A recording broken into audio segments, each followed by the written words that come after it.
In life, you have so many students, so many parents always admire somebody else. We admire we admire a lot of different people. We just Steve Jobs, Elon Musk, Bill Gates, Einstein. We admire others. But everybody actually has the potential to become great.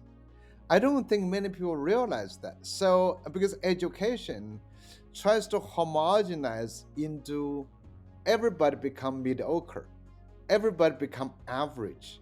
Education is not designed to cultivate greatness. So I thought this is wrong. Everybody can be great, but nobody tries. Only a few people. Why knowledge matters. Welcome. I'm Yannick, your host, and now joining me, Yong Zhao. Yong Zhao is a foundation distinguished professor at the University of Kansas. And just by the way, Kansas City Chiefs won the Super Bowl. That was actually the very first time I actually saw fully a game, and it was simply a blast. So, congratulations. Thank you. I don't typically get into sports, but I knew you uh, won the game, I guess. Wonderful, wonderful. So this time, really, we are here to talk about your book, Reach for Greatness. What a title!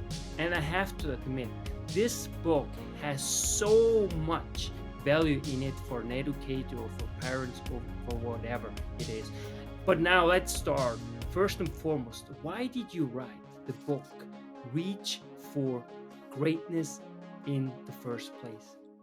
Well, Yannick, I think it's in life you have so many students, so many parents always admire somebody else. We admire a lot of different people. We just Steve Jobs, Elon Musk, Bill Gates, Einstein. We admire others, but everybody actually has the potential to become great. I don't think many people realize that. So, because education tries to homogenize into everybody become mediocre, everybody become average. Education is not designed to cultivate greatness. So I thought this is wrong. Everybody can be great, but nobody tries. Only a few people. So I think in the 21st century, everybody not only can be great, they need to be great in their own way. So that's how I started this book. It's so important, and I think this is true empowerment and what you really bring to the very fore, what really education ought to be. It's really developed from within, to be really the very best that you can possibly be. And I really, really admire this book. So let's dive a little bit into it. You talk about personalizable education. Explain. Well, I think first of all, we need to start with we call personalization of learning. In order for everyone to be great, you need to be unique. And everybody is actually born unique. Everybody has unique experiences. I'm just very surprised. Out of all so many people in Canada who speak English perfectly, right? And they not many everybody is running an English school to teach others. They can be great in some way, but they did not capture that. So you're born great and you need a personalized learning process to capture your passion and your strength. So we think all learning should be personalized. But what happens in school is that we have adults personalized learning for you, your parents, your teachers, your school. So I said it's not personalized, it is personalizable. We create an education system that enables students to personalize learning for themselves. So that's why I call it personalizable. You got to make it possible for individual students to personalize the learning for them in the school. And this is something that, of course, at first glance it seems to be extremely, complicated and complex and so on. But really what you also touched on, that is this uniqueness, right? Everyone, simply by the fact that we are just different, we see things different, we have different experience, we are just very different. So therefore we also have to develop ultimately and have to bring or contribute something unique to society in order to make it better, right? And so it makes so much sense. And you also talk about this obsession of this achievement gaps. In other words, we always focus on the negative. So please dive into that and why this is so detrimental actually for the development of our youth. Well, Yannick, this is amazing. What you picked on is that in education, we have several kind of unnecessary and harmful obsessions. One of that is that we want all our children to be good.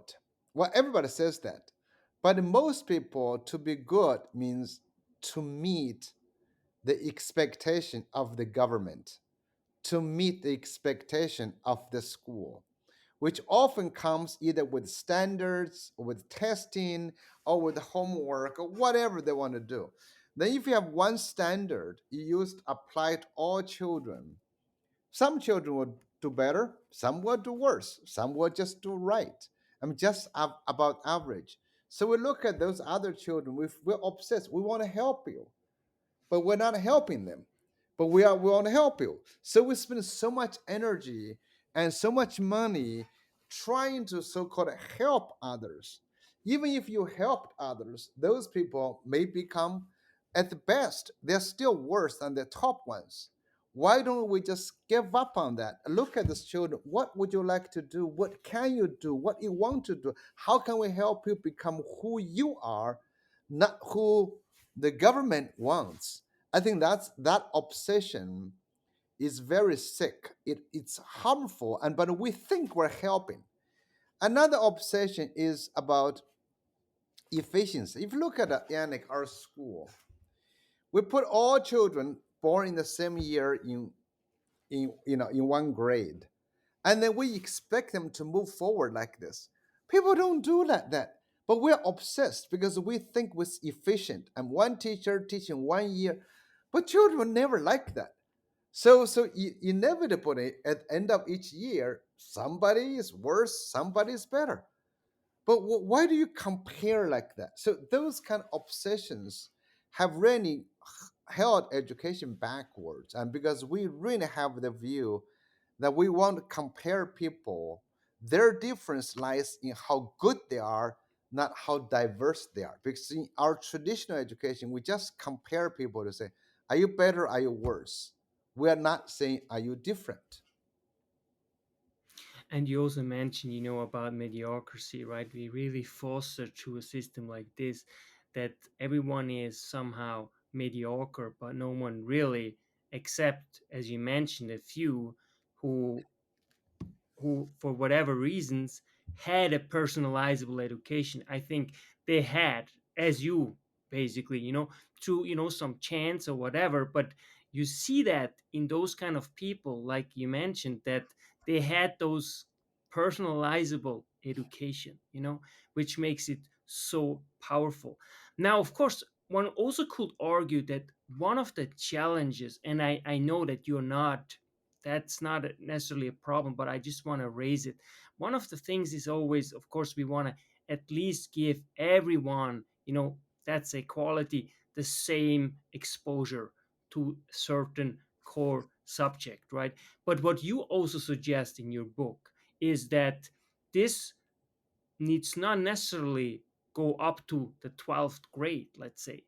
So elaborate please on that and how this really could help, because you're not necessarily saying that we just should get rid of everything and everyone does whatever. No, of course it needs structure. You are very, very specific in your book too.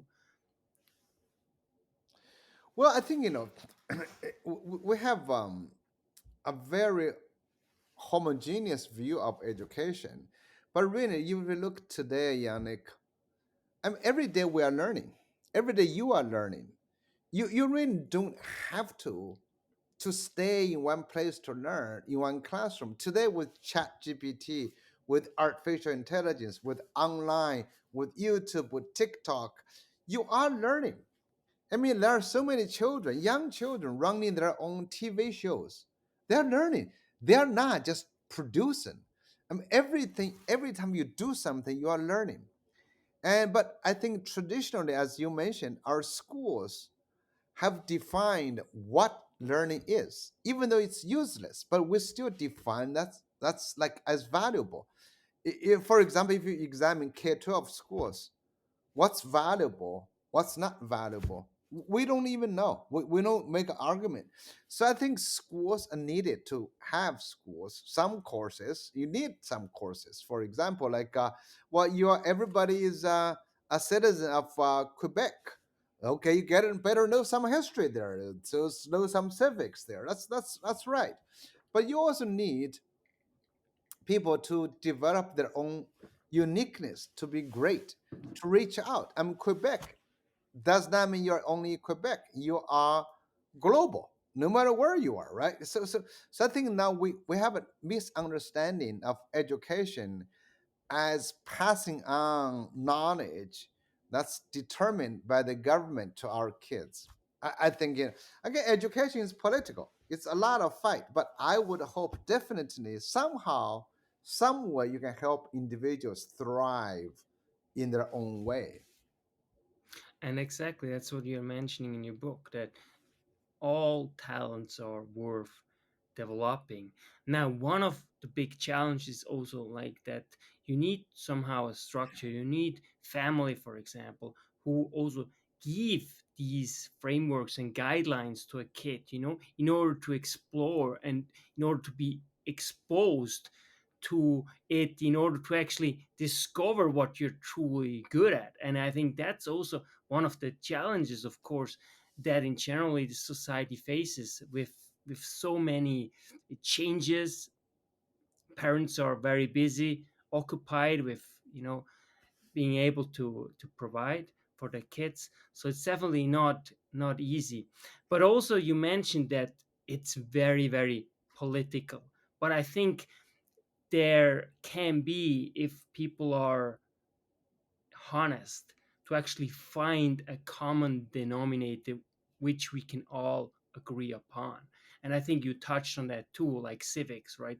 We agree that, okay, we want to live in a democracy, right? We want to enjoy certain freedoms, in which we can strive. Yeah, I think in education, children have to learn some common knowledge, something common. But what is that common can be agreed upon by schools. But that common at least takes maybe one third of the school time, 30% of the time. That's enough to learn about basics. How do you vote? What's the system? What's it like? And maybe that's, but the rest of that maybe should be complete personalization. But the other challenge is this, like you mentioned, parents may not be able to take their children anywhere. They're busy. They have to provide. But we need to enable the children. So this is something I think, I don't know if I told you this last time. I have a hard time, accepting that children are only children. Children do a lot of things. If you live in a poor family as a migrant, even in Canada or in the US, children are translators. They bring in new information to their parents who don't speak English. I was working in northern Thailand. Children become the messenger of transformation. We taught them how to grow rice so their parents wouldn't do drugs. So that they are the messenger going back. Children always the message. So why do you always treat them as someone who doesn't know? Like I was young, I was a kid. I was reading books for my father who can go find water buffaloes. So I think it's our view of our children. Today's children, I mean, I'm sure a lot of parents rely on their children to teach them how to use the iPhone, how to use the new tools. We need to enable our children to do something. They are a lot more than They are more than consumers. They are creators. I think our schools need to change that perspective. We cannot just blame parents. We should really enable children to be transformers of communities. And that's what I love, because you actually mentioned it's about product oriented learning, truly providing value creation for society, and this could be somehow built into it, right? Where, because it goes back to our very nature when we were hunter gatherers, right? We were entrepreneur, at the time, right? And I Exactly. Yeah. think Yeah. Yeah. I think this is. I mean, uh, I'm so happy you and I talk about this book. Another thing, you and I chatted last time was talking about luck. Everybody has opportunity, but not everybody is lucky. Luck means you're exposed to all these things, and you can take advantage of that. That makes you luckier. So I think our schools, we don't again teach that. How do you, when something happens, how do you help yourself to take advantage of that? Again, that's the uniqueness of you. And when you are solving problems, like you said, product oriented learning, you are creating value for others. I mean, in the 21st century, you need to create value for others, not just you are better than others. I mean, so to become great is to create value for other people.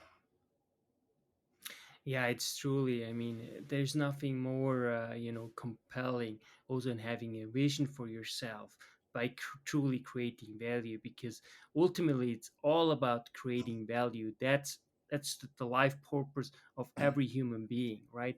And with a personalizable education, that's really the road we have to ultimately go. And I think everything now with the new technology, as you mentioned, is heading to that direction. Everything goes to really skilled labor. You have to really get something that you're really, really good at, and then you are able to actually make a living out of it.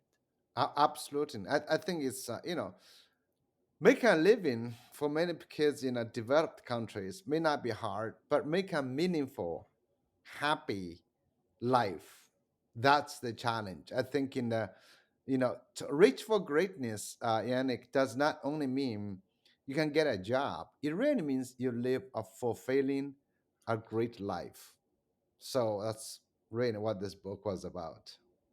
Absolutely. And sometimes also we say that, well, you know, uh, poor countries, they have a harder time or not, but oftentimes actually it's ultimately the same thing, right? Because if you want to provide for your family, whoever, that gives you the very purpose of doing what you're doing. Let's say you grew up like, in, let's say, in poverty, right? So but this is your whole meaning. And now what we have is we have an abundance, almost like here in, especially in the Western world, right? And so they're much, they're just the problems are just different. It's actually now what's hard for young people especially to actually decide what path they want to take, right? Because it's I always think for myself, well, if you're not willing to spend at least 10 years in something to really get good at it, if you're not willing to invest 10 years, then don't even go for it, That's right. Yeah. because I truly believe that you need at least 10 years to really get a pro in whatever it is, and so that's also a huge challenge for young people, right? And I think that's also, and that's why I like your book, and that's why it's so important that we start preparing them, for building a vision, because without vision, people ultimately perish, Yeah, so absolutely. I love what you said, Yannick.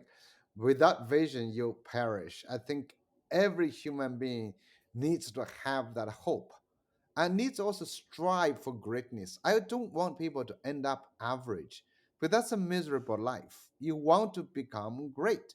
And then when you have a vision, you work for that 10 years, 5 years, 15 years, because you enjoy that. Like for me, I don't distinguish vacation and work. It's for me, it's all the same. My work is my vacation, vacation, my work. I don't have, you know, I just enjoy doing what I do. I think that's amazing. And this is why you are such a change maker, because you are one of the few that actually walk the talk, who are able to inspire students, and it takes effort, right? Because you live it, right? Because what you do is your purpose. There's nothing that you like more than what you're doing, and that's why you have ultimately disciples, right? Followers, right? That's why you have so many followers, right? And so that's really, I think, where also we have to more and more also focus to some extent also to that we can have a way that we can actually inspire, give young people somehow a vision, that they can truly become great, Absolutely, Yannick. Well, I think the work you are doing and the work we are all doing is to inspire, and also we are very realistic. We inspire those who can be inspired. So this is what we're never we're never disappointed. We can always inspire because there are people who are waiting to be, who are interested in this. We will do it. If not, this is a very diverse society. Everybody has different opinions. We believe in the idea that everyone can reach for greatness. Absolutely. I love that, and I can't agree more with you. And that's why it's always such a pleasure and honor conversing with you. You are truly someone I truly look up to, and your writing and everything you do is truly admired. You're truly a gift to me and to the world. What's the meaning of life for you? Well, Yannick, the meaning of life for me is to live. To live is to do something, right? You cannot let a life just pass. You don't want life to happen to you. You live the life. Life just doesn't happen to you. You live the life. You make meaning out of life. That is beautiful. And again, it's you take ownership, you take control of your situation, and this is in itself empowering, right? So I Definitely, yes. really I really love that. What's your favorite practical advice to let our future generations and also older people, it doesn't really matter. I think that's always a problem. You always say, well, the future, our kids. No, the future is now. The future is created now. And it doesn't matter if you're 90 or 15 or 12 or whatever. I really take to some extent offense. I know people like 94 is still go every single day, go to the gym because they love life, not because they want to hold on, but because they want to contribute. They want to still contribute and still work right for you. So again, back to the question, what's your favorite practical advice to let our kids soar like eagles? Well, I think every kid should really believe the future is made by them, is made by them, and they are going to contribute to that future. Future just doesn't happen to you. You should not let it happen to you. You should try to determine at least part of it what should be like. You are the future. Professor Dr. Yong Zhao, thank you so much for being back. Such a honor and pleasure. Thank you so much, Yannick. Take care. Yong Zhao. That's why knowledge matters.